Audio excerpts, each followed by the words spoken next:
7h08, a gente segue aqui com a Conexão Clube Tambaú. No programa de hoje vamos conversar sobre um tema fundamental, a educação antirracista. Essa abordagem educacional busca promover uma compreensão crítica das relações raciais e do racismo como parte das estruturas históricas e sociais que moldam nossa sociedade.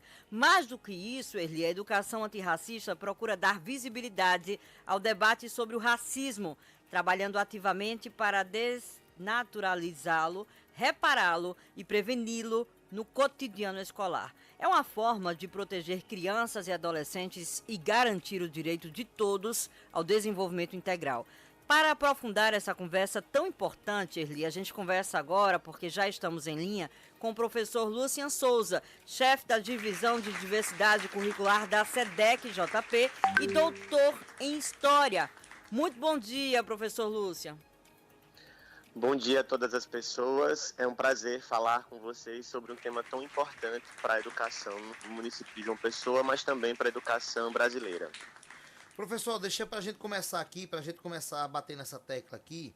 Primeiramente, agradecer pela presença do senhor aqui e para a gente começar exatamente o que significa educação antirracista e de que forma, né, essa diferença entre essas abordagens pedagógicas que serão voltadas para a diversidade e inclusão. O que é que significa esse termo, professor? Então, é uma pergunta super importante. A educação antirracista no Brasil está pensada a partir nos termos da Lei 10.639, aprovada em 2003. É a lei que tornou obrigatório o ensino de história e cultura africana e afro-brasileira em toda a rede de ensino no Brasil. Dentro dessa legislação, é importante pensar que ela é fruto de um processo histórico de luta dos movimentos sociais negros organizados por reconhecimento e por equidade no espaço educacional. Ela visa transformar a escola, possibilitar aos estudantes negros e negras que eles se construam positivamente sobre si. Então, pensar a educação antirracista é, antes de qualquer coisa, pensar na garantia do direito dessa criança e desse adolescente, que historicamente vivem em uma estrutura racializada, de se construir, de ter referenciais de ancestralidade, de ter referenciais de identidade positivos acerca da condição do grupo étnico-racial ao qual ele pertence. Então, é pensar a escola a partir de um outro lugar, é pensar a escola como um espaço em que essa diversidade, em que essa equidade ela pode ser não só garantida, mas principalmente comemorada, festejada, reverenciada. De que maneira essa educação antirracista aparece no dia a dia nas escolas municipais, professor? Pode nos dar alguns exemplos na prática, né, de ensinamentos pedagógicos, atividades ou projetos que têm dado certo, até mesmo para que a gente que é pai, que é mãe também, né, fique atento a tudo isso? Excelente pergunta. Eu digo sempre que uma educação antirracista de modo exitoso, ela é feita ao longo do ano letivo como um todo. Ela é diluída no desenvolvimento curricular. Então, vai desde um modo diferenciado de acolher os alunos no início da aula, pensando outras formas, vai também na inserção de temáticas das questões raciais no currículo ao longo do ano letivo e vai também com ações e projetos específicos, como, por exemplo, o mês da consciência negra que nós teremos agora em novembro. Então, ela está pensada a partir de vários aspectos, numa perspectiva de desenvolvimento curricular. Na rede municipal de João Pessoa, nós temos alguns projetos e ações importantes que dialogam com as questões étnico-raciais. O primeiro deles que eu poderia citar é o projeto Capoeira no Chão da Escola. Esse projeto, ele surge dos movimentos de capoeira, é acolhido pela gestão municipal e desde 2022 tem desenvolvido um trabalho de levar a capoeira como manifestação afro-brasileira para as escolas e para as creches da rede municipal de João Pessoa. Esse projeto tem dado frutos importantes, porque ele possibilita não só os estudantes elementos de socialização, de integração, mas também de reconhecimento da capoeira como essa manifestação, como era essa herança do povo negro. Afora isso, nós temos também desenvolvido ações formativas com professores, com especialistas, mas também com a equipe de apoio, com inspetores e por aí vai. Porque para nós é importante entender que todos no ambiente escolar estão implicados na luta contra o racismo e no combate e enfrentamento a práticas raciais na escola. Então, é importante considerar que todos precisam passar pelo que a gente chama hoje de letramento racial, que é justamente o processo de compreensão de que a nossa sociedade se estrutura a partir do racismo e qual é o lugar daquele sujeito, daquela sujeita nesse combate. Então, o projeto de capoeira é uma ação importante, esse processo formativo também é outra ação importante. Afora isso, outras parcerias e conexões que nós temos feito com instituições externas como a universidade, como os movimentos sociais, para garantir que essa pauta seja de fato efetivada na rede municipal de João Pessoa. Professor, o senhor trouxe uma prática aí, ou seja, um exemplo prático aí, pedagógico, né? Ou seja, que é a própria capoeira, tá? Só que a lei, né? Ou seja, a lei 10.639/3 tornou-se obrigatório o ensino de história, tá? Da história e cultura afro-brasileira nas escolas. Como é que a rede municipal, ou seja, vem tratando para garantir que essa lei seja de fato cumprida? Ótima pergunta. Então, João Pessoa tem na sua estrutura administrativa, desde 2007, uma resolução específica, que é a lei que você mencionou, ela é de 2003. Em 2007, João Pessoa aprova uma legislação que tornou também, reiterando a legislação nacional e estruturando essa política educacional na rede municipal. Então, nós temos uma lei, essa legislação orienta, por exemplo, para ampliação da carga horária de História e Língua Portuguesa. Então, esses dois componentes curriculares têm uma carga horária ampliada para ser destinada para a Lei 10.639. Afora isso, nós temos, como eu mencionei, o projeto de capoeira do chão da escola, que tem levado a capoeira para 22 unidades entre escolas e creches. Nós temos também um processo formativo que este ano nós oferecemos o que eu apontei como letramento racial para o corpo de especialistas. Então, foram dias de formação para psicólogos, assistentes sociais e para pedagogos, além de momentos formativos em loco nas escolas, né? Nós temos feito uma caminhada pelas unidades de ensino, conversando com os professores, oferecendo essa formação sobre as relações étnico-raciais. Fora isso, a potencialização daquilo que as escolas já vinham fazendo. Nós temos em João Pessoa algumas unidades de referência no trabalho sobre educação para as relações étnico-raciais. Então, também nós temos potencializado a ação dessas escolas. Inclusive, uma das nossas escolas, que é a Escola Antônio Santos Coelho Neto, que é a escola que está localizada na comunidade da Penha, recebeu este ano do Ministério da Educação e da Associação Brasileira de Pesquisadores Negros, que é a ABPN, um selo de escola antirracista, um selo de reconhecimento nacional em razão das suas práticas. Então, a rede de João Pessoa tem feito um trabalho exitoso e sistemático sobre educação para as relações étnico-raciais, Erli.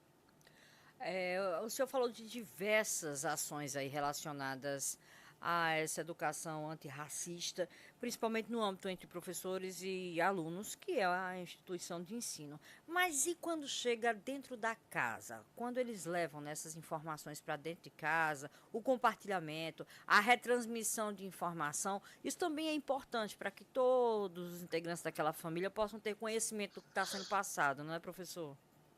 Então, Poliana, essa é uma pauta que eu escuto em todas as escolas por onde eu caminho.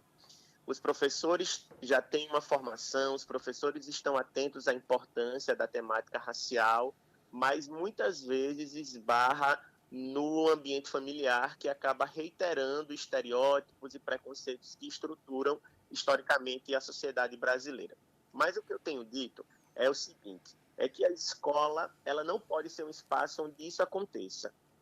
É esperado que esse estudante chegue na unidade de ensino e trazendo seus preconceitos, trazendo a forma com qual ele foi criado e instituído como indivíduo. Mas a escola, ela não pode ser esse espaço em que esses estereótipos, em que esses preconceitos, eles são reiterados. A escola tem que ser um espaço em que esses preconceitos eles são quebrados, em que o ciclo do racismo ele é rompido. Então, esse enfrentamento, vamos dizer assim, a esse modo com que as famílias são estruturadas, é aquilo que a escola tem como desafio. A escola precisa ser um espaço de contrassenso ao senso comum. Então, nós temos experiências exitosas a ponto de os estudantes, uma vez tendo acesso a esses conhecimentos, levarem para as famílias e, aos poucos, a família indo mudando de perspectiva. Estudantes que passam a usar seus cabelos crespos e cacheados como uma forma de reconhecimento de sua identidade racial e têm chegado também à família. É um trabalho ainda muito incipiente, é um trabalho muito, muito lento, ainda mais considerando que o racismo é estrutural, né? Então ele está pensado ou está em todos os espaços da sociedade. Mas eu sou muito otimista, Poliana. Eu acredito que as coisas estão mudando, mesmo que lentamente, e o poder de ação dessa juventude é muito inspirador. Tem esse trabalho de base, professor, que vocês estão fazendo de forma tão brilhante, e tem também, não tem como negar, né, diversas personalidades, até mesmo internacionais, que utilizam as redes sociais para fomentar tudo isso. O senhor falou da aceitação do cabelo, falou de outras situações também, que a gente vem vendo na prática, as crianças principalmente, essa nova geração, de fato, vestindo tudo isso, e as pessoas ao redor, sim, compreendendo melhor sobre educação antirracista. Na prática, no dia a dia, eu sei que ainda não é, né, mil maravilhas, mas o senhor também vem vendo que essa evolução de fato vem acontecendo, ou seja, já foi bem diferente antigamente e hoje a gente evolui, graças a Deus, para que haja, né, essa tolerância, essa aceitação e, na verdade, todo mundo possa viver com empatia, independente, né, de qualquer situação? Então, Poliana, como eu tenho apontado, o racismo é estrutural, né? Então está em todos os lugares, a todo momento. Eu costumo dizer que nós, negros e negras, nós lidamos com o racismo do momento que a gente acorda ao momento que a gente vai dormir. Uhum. Mas mesmo considerando essa estrutura que é pautada a partir do racismo, ainda assim é possível ver brechas de esperança e de motivação. Se nós consideramos o ambiente escolar, por exemplo, há 20 anos atrás, antes da Lei 10.639, era muito difícil nós encontrarmos literatura, livros de literatura infantil, infanto-juvenil que abordassem as questões raciais ou que tivesse como autores e autoras, pessoas negras. 20 anos depois da Lei 10.000, nós já temos aí uma série de livros que possibilitam o professor utilizar em sala de aula. Nós temos visto a pauta racial cada vez mais ser vista ou ser pautada na mídia, nas redes sociais. Nós temos visto, como eu apontei, os estudantes se apropriando da sua estética negra. Então, são indícios de um processo de mudança e de transformação, né? E aqui eu estou pensando num livreto da autora negra chamada Djamila Ribeiro, né, como ser um pequeno manual antirracista, em que ela dá vários passos, vários caminhos para nos tornarmos antirracistas. E um deles é justamente de perceber a negritude que está à nossa volta, é importante fazermos esse movimento, de nos reconhecermos como pessoas negras e principalmente de valorizar esses elementos de negritude que nos constituem como pessoa, como povo, como cidade. João Pessoa é uma cidade predominantemente negra, né? Nós temos 60% de pessoas negras em João Pessoa, considerando que pessoas negras é a somatória de pretos e pardos. Enfim, nós temos um cenário otimista, embora o desafio ainda seja muito grande. Professor, e a gente fala assim de um racismo estrutural, né? Como é que está sendo trabalhado a formação continuada, ou seja, dos professores para esses temas, para esse tema, para lidar o dia a dia? Porque o professor é aquele que vai estar, eu posso dizer assim, aquele que vai estar na ponta de lança, aquele que vai estar lá para executar. Quais os maiores desafios em preparar os educadores para lidar com essa quebra, com essa mudança, para lidar na sala de aula todos os dias com esse problema? O senhor disse que a gente dorme e acorda com o racismo. Como é que está sendo trabalhada a cabeça dos professores, pedagogicamente falando em si, em cima desses desafios, professor? Ótima pergunta, Erli. Então, existem dois elementos que são essenciais na educação para as relações étnico-raciais. Um deles é a aquisição de materiais pedagógicos que possibilitem uma prática pedagógica e a formação continuada. A formação continuada é uma pauta histórica do movimento negro e também uma necessidade dos profissionais da educação. Nós temos uma experiência na rede municipal de João Pessoa que foi realizada em 2023, que é o Chão da Escola Tem Cor. Foi um curso, uma formação continuada oferecida para os profissionais, ocorrida aos sábados, e o que é interessante é que houve um engajamento desses profissionais que se dispuseram a realizar esse curso, então estavam lá mensalmente aos sábados, vivenciando as práticas oferecidas por essa formação. E a formação continuada é um elemento fundamental, justamente para atuar no sentido de proporcionar uma outra visão de educação, uma visão a partir da perspectiva étnico-racial, e também subsidiar os professores de uma instrumentalização pedagógica. Porque eu sempre tenho dito que o professor e a professora são os únicos profissionais que têm a competência didático-pedagógica para transformar o debate racial em aula.